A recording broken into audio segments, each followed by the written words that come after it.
chose qui me frappe, c'est qu'il y a beaucoup de blancs. Fanta. Non mais c'est vrai, est-ce que on va pas se mentir? Non mais Fanta, comme ta bite là. Non mais c'est vrai, ouais. Est-ce que c'est... Voilà, on est d'accord, il y a beaucoup de blancs comparés ici. Yes, et bah écoute, Fanta, je sais pas pourquoi elle l'a appelé comme ça, peut-être que c'est son prénom. Si c'est le cas, je suis désolé pour toi. Bon alors, visiblement c'est vrai que la consommation de Fanta a l'air d'être au goût du jour. Bon, évidemment on clash pas sur le physique, hein, c'est pas le but de l'émission. Bonjour à tous, c'est le vrai GSR, l'homme le plus détesté des réseaux sociaux, visiblement, hein, c'est pas moi qui le dis.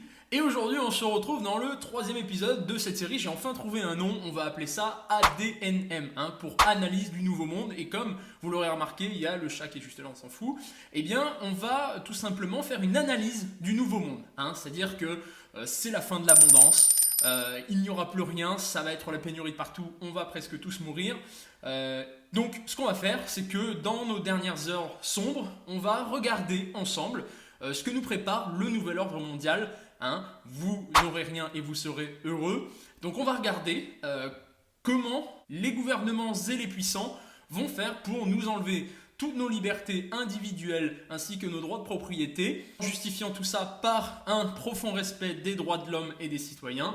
Et donc tout simplement on va se permettre d'analyser un petit peu la décadence de ce nouveau monde et essayer d'en tirer des conclusions pour pouvoir survivre. Voilà, ADNM, c'est le nom de cette série de vidéos. C'est donc le 3e épisode.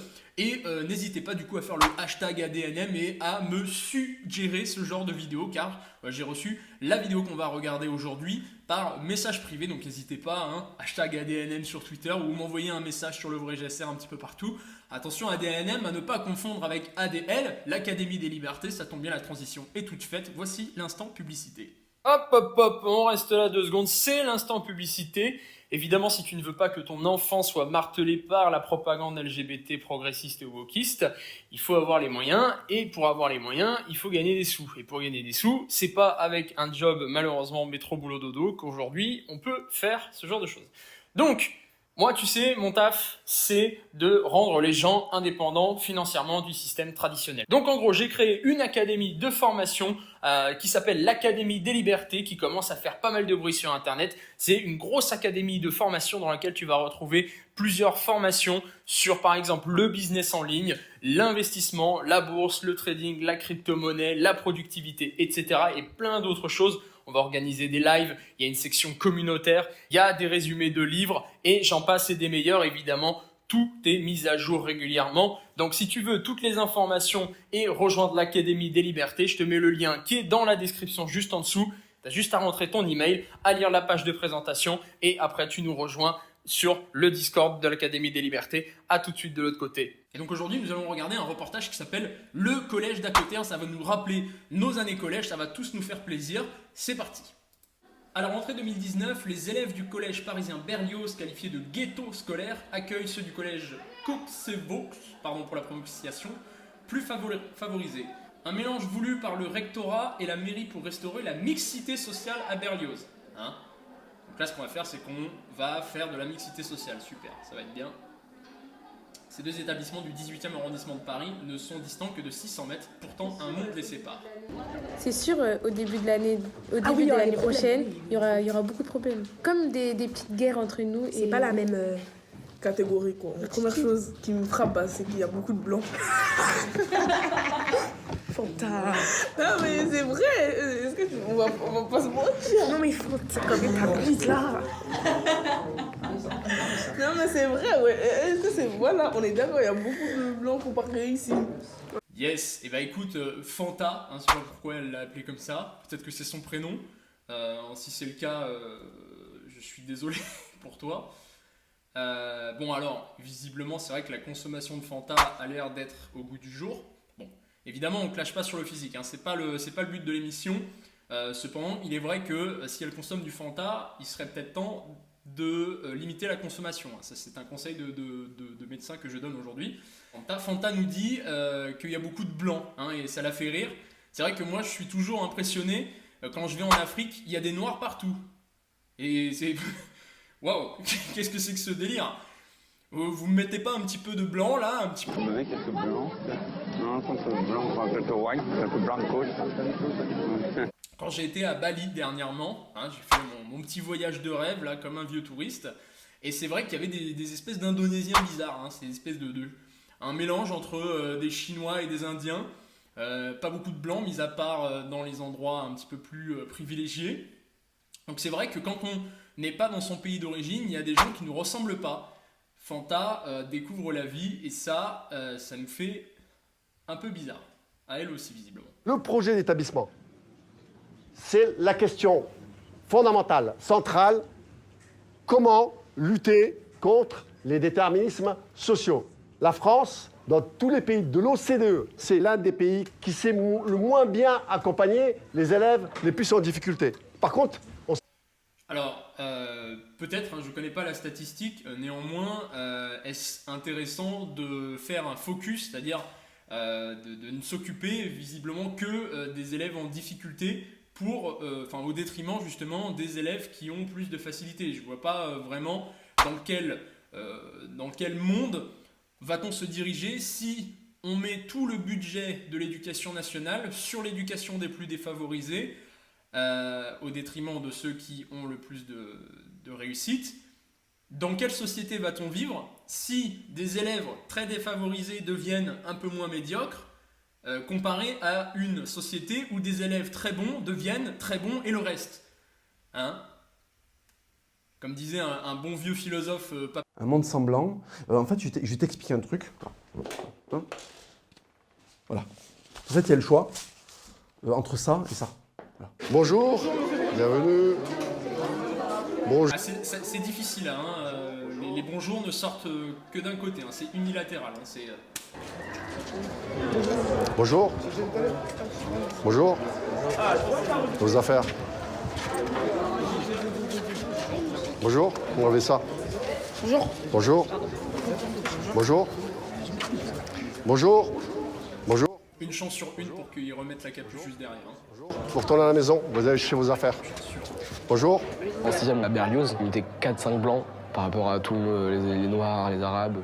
Et ça, je trouve que c'était vraiment choquant, quoi. Il n'y a aucune mixité. Je peux comprendre des fois la peur qu'il y a quand on ne sait pas, on ne connaît pas l'inconnu et on ne sait pas comment ça va se passer. Peut-être peur pour son enfant aussi. Mais moi, je me suis dit, mes parents, s'ils m'ont laissé, ils n'ont pas eu peur, ils m'ont laissé y aller. Ou peut-être parce que c'est des communistes aveugles. Pardon. Pourquoi eux, ils ne pourraient pas le faire? Des fois, je me suis dit, il y en a, ils sont racistes. El famoso.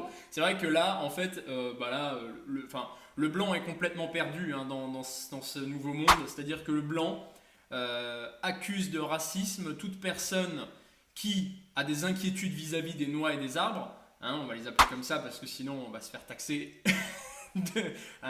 Le fameux reductio ad Hitlerum, hein, la culpabilité par association. Donc, ce qui est très drôle parce que le blanc en fait trouve que les autres blancs sont racistes, mais ne trouve pas que quand Fanta s'exclame et s'étonne de voir des blancs en France, ça c'est pas du tout raciste par exemple. Hein, c'est un racisme unilatéral visiblement. Par là, la sortie. Alicia, la sortie est par là. Adam, vous sortez s'il vous plaît. Pardon? Merci. Vous sortez s'il vous plaît. Ah, il en faut du courage, hein, pour faire ce métier. Hein, comment on va l'appeler, Adeline. Adeline, on lui transmet tout notre respect, voire on la taxe un petit peu de folie, hein, quand même d'accepter le poste, mais pourquoi pas, allez, admettons qu'elle veuille nous montrer les avantages de la mixité sociale. Moi, je veux voir quels sont les avantages. Montre-nous, s'il te plaît, Adeline. Les Blancs, j'avais des préjugés sur eux que genre, vas-y, ils servaient à rien. Enfin, ils mettaient pas d'ambiance, clairement. En plus, il y a certains Blancs, ils mettent pas d'ambiance. Hein. Ils mettaient pas d'ambiance, ils faisaient rien du tout. Quand tu leur parlais, ok, ouais. Et voilà. Et que genre, nous, les... Alors, je crois que c'est pas Fanta, hein, c'est pas la même, c'est Fatima, on va l'appeler Fatima pour le coup. Fatima a un petit peu moins de bu de Fanta, c'est très bien, c'est une bonne chose. D'ailleurs, il faut arrêter, hein, la consommation de boissons qui ont un attrait ou un lien direct ou indirect avec la société de Coca-Cola Company. Hein. Je vous laisse 2-3 petits articles ici pour vous en dissuader, hein, même si c'est bon en goût, même bon, pas vraiment, il faut arrêter ça tout de suite. Fin de la parenthèse. Donc là, Fatima nous met en exergue que en fait, les blancs sont chiants. Hein, c'est-à-dire que les blancs mettent pas l'ambiance. Et Fatima, j'ai envie de te dire, est-ce vraiment l'endroit pour mettre l'ambiance, hein? On est à l'école, tu es là pour apprendre, tu es là pour avoir un cerveau plus développé que la veille, que la semaine d'avant, que le mois dernier, que l'année dernière, hein, et tu es censé, à la fin de cette période scolaire, être en capacité soit de créer ta propre entreprise, soit de pouvoir justement intégrer le monde du travail pour créer de la valeur ajoutée, pour faire tourner ce beau pays avec plein de blancs. Donc, si tu veux, mettre l'ambiance, c'est bien, mais c'est pas le lieu approprié, hein. Surtout, ça dépend de quelle ambiance on parle, hein, parce que voilà. On peut peut-être trouver un lien de cause à effet entre ceux qui ont la priorité à l'école de mettre l'ambiance et ceux qui, en dehors de l'école, c'est-à-dire une fois dans la vie active ou inactive, hein, ça dépend des gens, continuent aussi à mettre l'ambiance dans les rues. Mais là, c'est trop bien chanté, c'est fou. Fini le dessin, fini le travail. Qu'est-ce que c'est que ce bordel? Pourquoi la personne elle danse et elle dit fini le dessin? C'est pas toi qui décides. On est où? C'est une salle de classe. Qu'est-ce que c'est que ce merdier? Hé, s'il vous plaît, vous m'écoutez? Je vais pas chanter, ma chérie. Non, Asna, Edwin, s'il vous plaît. connais ton talent. Taisez-vous. À Coesvox, on pensait qu'il y avait beaucoup de blancs. Donc du coup, notre cour, elle allait être remplie de blancs.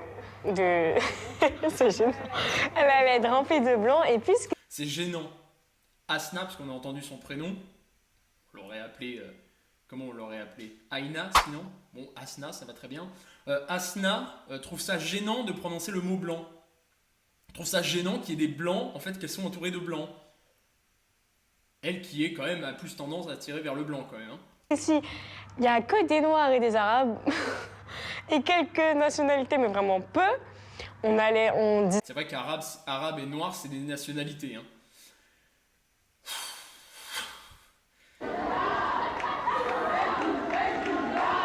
Alors, les déterminismes sociaux hein, qu'on essaye tant bien que mal de combattre dans cette école, il faut quand même bien rire, hein, parce qu'on a le groupe de Noirs qui est en train de faire du bruit et de danser, et pendant qu'on a le petit blanc, le petit rouquin qui est en train de lire un bouquin. Hein. C'est vrai que là, pour le coup, les déterminismes sociaux sont en train d'être déconstruits. C'est bien, on va dans le bon chemin, dans le bon chemin naturel du coup. J'ai remarqué dans la cour que les groupes, c'est vraiment que les Coesvox et les Berlioz entre eux. En fait, même s'il y a eu cette idée de mixité, réellement, ça se fait pas vraiment, à part pour quelques personnes, mais vraiment pas souvent. Oui. Alors, ça doit être Amélie hein, qui s'exprime, on va l'appeler Amélie, nous dit qu'en fait, même si on les force à se mettre ensemble, ça ne fonctionne pas. Hein. Donc... c'est marrant hein, parce que d'un côté Fanta nous dit la même chose, de l'autre côté elle nous dit exactement la même chose, mais je pense que le directeur et le CPE, eux, sont convaincus de la mixité et ils n'ont pas l'air de voir un petit peu comment se comportent les élèves, j'ai l'impression. Sinon, les profs sont moins sévères ou les contrôles sont moins compliqués qu'à Coesvox. Et du coup... je trouve que c'est pas ouf parce que vu que l'année prochaine on va au lycée, s'il y a une différence de niveau entre par exemple nous et des gens qui viennent d'un collège où le niveau est élevé, direct pour se lancer dans le bain ça va être plus compliqué que... Attention ça glisse, hein. Attention, ça doit être Léa qui nous parle, attention ça glisse, hein. Le terrain est glissant. Tu es en train de dire que le collège, ce collège mixte, fait exprès de remonter les notes des nuls pour avoir un taux de réussite au brevet, au bac, dans la moyenne ou supérieur à la moyenne pour prouver que la mixité marche bien. Hein, ça fait un peu complotiste de dire ça, mais je vous invite à écouter et à regarder les travaux de Jean-Paul Brigelli pour comprendre qu'on n'en est vraiment pas loin. On va former 10% d'élite et 80% de crétins, et c'est très bien comme ça. 80% de consommateurs. Et consommateurs, vous avez remarqué, c'est un mot qui commence mal. Très mal. Voilà. Ouais. Tu veux t'asseoir? C'est ça, il n'y a pas de place. Mais si, madame, il y a 2 places ici. Mais c'est les places de derrière pour les noirs. Exactement. Non, Donc mais là, non, toi, reste qu'est-ce que tu vas te dire? Non, il reste debout, tiens, tout à l'heure. Alors, ça dépend. Ils sont, normalement, les noirs sont condamnés à être dans le fond du bus. Les blancs ayant la priorité. Donc du coup, Adrien, le personnage d'Adrien, dans sa tête, lui, il monte. Effectivement, il voit qu'il y a 2 places au fond. Mais il va penser comme un homme américain des années 50, du sud des États-Unis. Et il va se dire... Je crois qu'ils sont en train de... C'est dramatique, mais je crois qu'ils sont en train de mimer le bus et Rosa Parks qui va se lever, enfin qui va pas se lever du coup, pour dire non, je laisse pas ma place aux blancs. Si c'est ça, on en est quand même un peu sur une situation dramatique, car on est en train de faire jouer le rôle à Anthony du méchant blanc suprémaciste, qui était, et du coup c'est de sa faute, hein. C'est lui, Anthony, c'est lui le méchant, qui sera évidemment, ça vous pouvez en être sûr, dans la cour de récré et dans la suite de son parcours scolaire, taxé de raciste à chaque mini remarque qu'il pourra faire, parce qu'évidemment il a endossé le rôle du suprémaciste blanc dans le bus, qui est en plus, c'est bien une représentation d'un truc qui s'est passé aux États-Unis, hein. C'est-à-dire que la littérature française, tous les trucs français, ça, pour le coup, je sais pas si on l'apprend dans ce collège. Question en suspens. Oui, c'est très bien, ça y va de voix.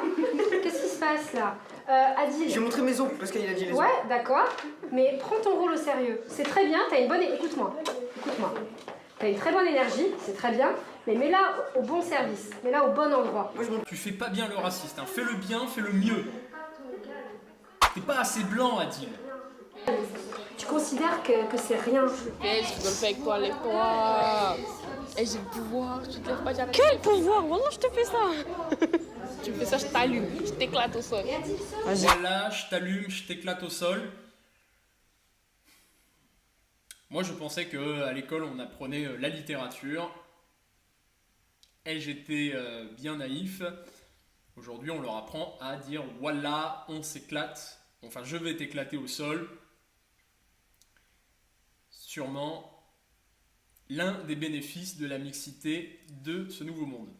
Cette sortie, il ne s'est pas bien comporté. Je suis désolée. Yaela, lorsqu'il a été exclu une semaine, là, d'accord, c'est parce qu'il a dit à un assistant d'éducation, tu veux que je te gifle, hein. Et pour avoir un comportement perturbateur lors d'une sortie pour son orientation. Je finis ma phrase.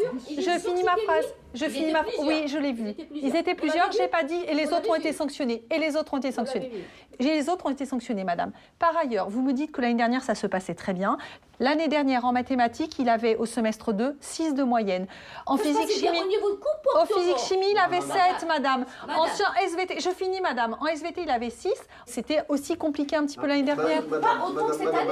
Voilà. Yaela, c'est un garçon en difficulté qui ne fait strictement rien, qui n'a pas de très bonne fréquentation, ni dans l'établissement, ni à l'extérieur. Ce sont les mêmes.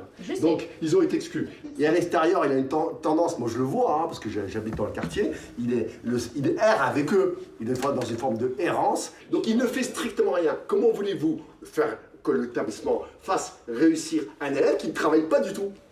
Et pourquoi il ne travaille pas du tout? Dites-moi. Mais madame... Il a une étudiante qui vient 2 fois. Regardez ses notes au début de l'année. Dites-moi. Je fais travail, monsieur. Il faut qu'il faille travail. Ils sont pas ils sont pas de travail ici. Ça n'a rien de plus. Mais lisez les appréciations des enseignants. Je crois qu'on est sur le principal mal de cette mésentente, de cette dissonance entre l'école et les enfants défavorisés. C'est que les parents pensent que tout se passe bien et que en fait toute la responsabilité de l'éducation de l'enfant revient à l'école. Le problème, c'est que du coup, les parents défavorisés, en fait, comme ils ont délégué toute la responsabilité de l'éducation de leurs enfants, dès qu'on leur annonce que leur enfant, en fait, il se comporte pas bien à l'école ni en dehors, c'est la faute de l'école. Hein. C'est la faute de l'école, c'est surtout pas la leur.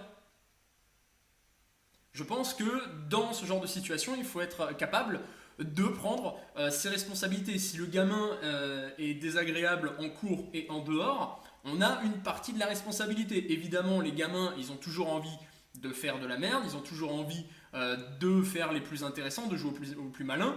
Il y a des phases où les gamins vont forcément faire des conneries, on en a tous faites. C'est pas ça le problème c'est quand les parents n'assument pas la responsabilité du comportement de leur enfant.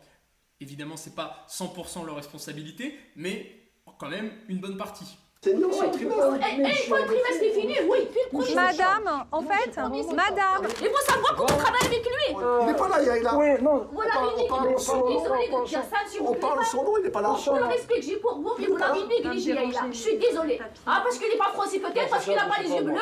Mais Pardon oui. Madame, ah non, non, Ah, non, non. je suis désolée. Non, je peux pas vous laisser dire ça, madame. Non, non, moi je dis non. Moi, je Madame, crois que mon fils, il est marginalisé. parce qu'il n'a pas les yeux bleus. Madame, je ne peux pas vous laisser dire ça. Ça en va de mon éthique. Madame Kessiri. Madame Kessiri. Là, si vous n'avez pas compris la situation, c'est-à-dire que Aïcha, à notre droite, accuse, je ne me rappelle plus le nom qu'on lui a donné à notre gentil CPE, elle accuse le collège de racisme. En gros, si son fils est mal éduqué, qu'il a des mauvaises notes, des mauvaises fréquentations, c'est parce que l'école est raciste.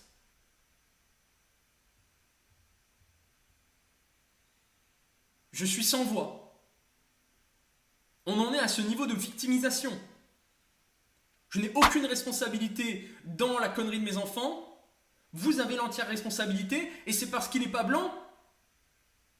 Et on est où là? C'est ça le nouveau monde? Alors que cette école, elle fait tout pour intégrer, vous mélanger, qu'en plus, parce qu'on l'a, ça on l'a pas dit, mais l'intervenant qui dans la sortie dans laquelle il s'est mal comporté, c'était un jaune, c'était un asiatique. Donc en fait là, en fait, Aïcha taxe de racisme une école qui a fait le plus beau mélange de l'histoire de la planète. Hein, elle a mélangé des noirs, des arabes, des jaunes, des blancs, elle en a fait un petit melting pot comme ça. Je ranime une saucisse et... Camoulox. Ouh, bravo Jean-François, vous êtes notre finaliste. Et... On voit bien que les résultats sont pas au rendez-vous, que les gamins sont mal élevés, ils se comportent mal, ils ont des mauvaises notes, et tout ça c'est la faute du racisme. En fait, la personne a des œillères, et pas comme ça, comme ça. C'est-à-dire que la personne elle vit vraiment dans le noir, sans mauvais jeu de mots. Mais cette dame est complètement folle. Aïcha, tu vas pas bien dans ta tête. C'est le truc le plus anti-raciste du monde. Comment ça me fait mal à la tête ces vidéos. Je veux ma maison, avec mon bureau, et genre j'ai un travail dans un cabinet d'architecture. Et voilà, hein. Mais je pense que je vais pas être architecte, hein, parce que j'ai des notes catastrophiques. Parce qu'en ce moment, je sais pas, la troisième, c'est trop compliqué. Je suis trop fatiguée. Je vais chercher mon frère. Et en plus, comme j'habite pas à côté, ben, du coup, je vais chercher mon frère. Après, je rentre chez moi et après, je dors. Je m'allonge sur le canapé et je dors. Fatima, va falloir faire un peu plus d'efforts pour intégrer une école d'architecture, il me semble. Hein. Ou sinon, en plus, même mes devoirs, je fais pas. Ah.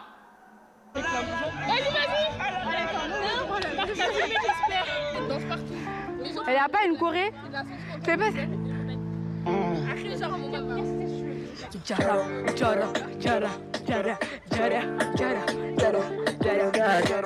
Sur qui? Non mais vraiment vous avez des manières de casser les œufs, vous avez appris ça où?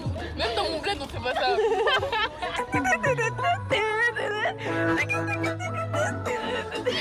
Ah mais de quoi?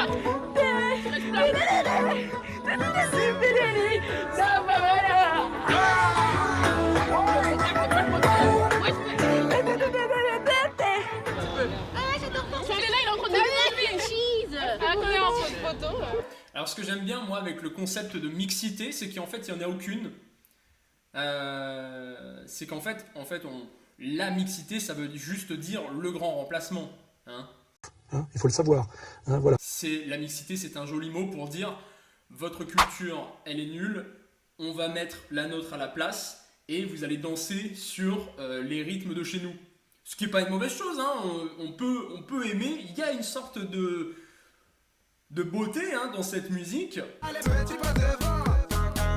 On respecte évidemment toutes les cultures. Il y a des cultures qui sont très jolies, mais effectivement, la culture doit rester chacun chez soi. Ou alors, à partir d'un moment où moi j'arrive au fin fond de l'Algérie et que je dis qu'aujourd'hui, à partir de maintenant, vous allez tous devoir apprendre Claude François, lire du Guy de Maupassant et que vous allez manger du pain, du fromage, du saucisson et du vin blanc, il y a de fortes chances pour que je finisse dans une situation moins rigolote que nos très chers amis ici.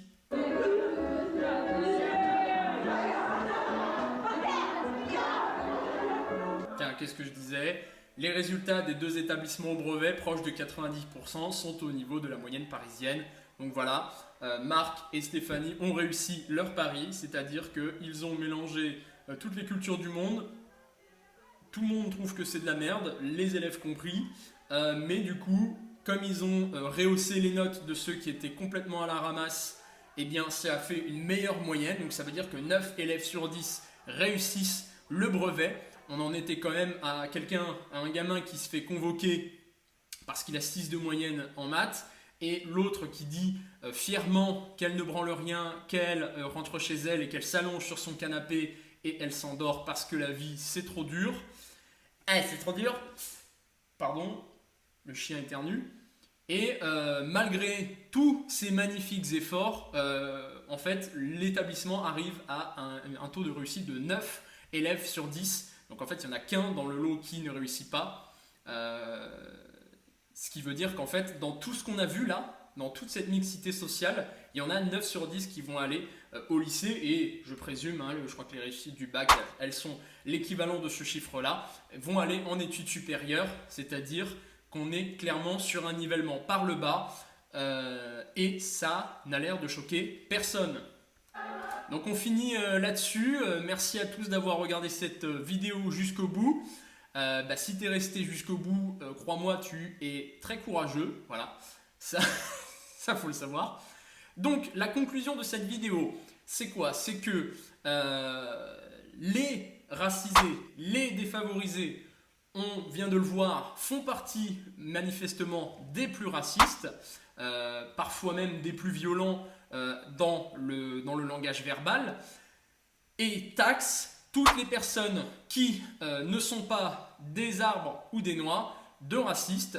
Donc comme je l'avais montré dans une autre vidéo avec ce mème, c'est-à-dire que dans n'importe quelle situation, de toute manière, il y a toujours une situation qui est raciste, que ce soit le blanc, le noir, le machin, bref, toute la mixité de toute manière, on le voit bien, finira toujours par être taxée de raciste.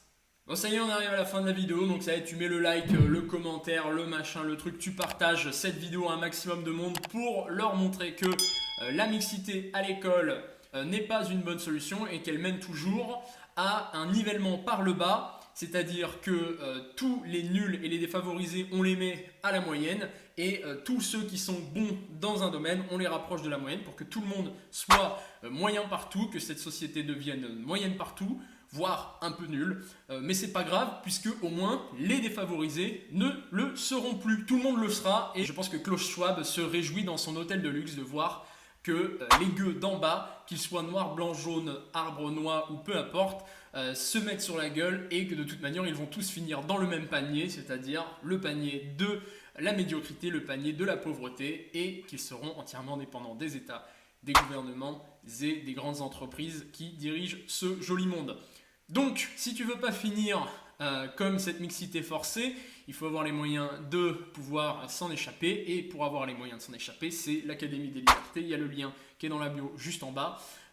On se retrouve tout de suite de l'autre côté, et puis à la semaine prochaine pour l'ADNM, l'analyse du nouveau monde, épisode 4, les likes, les machins, enfin comme d'habitude, donne-moi ton avis en commentaire, et puis le reste, voilà, les trucs de youtubeurs tu connais. Allez, salut.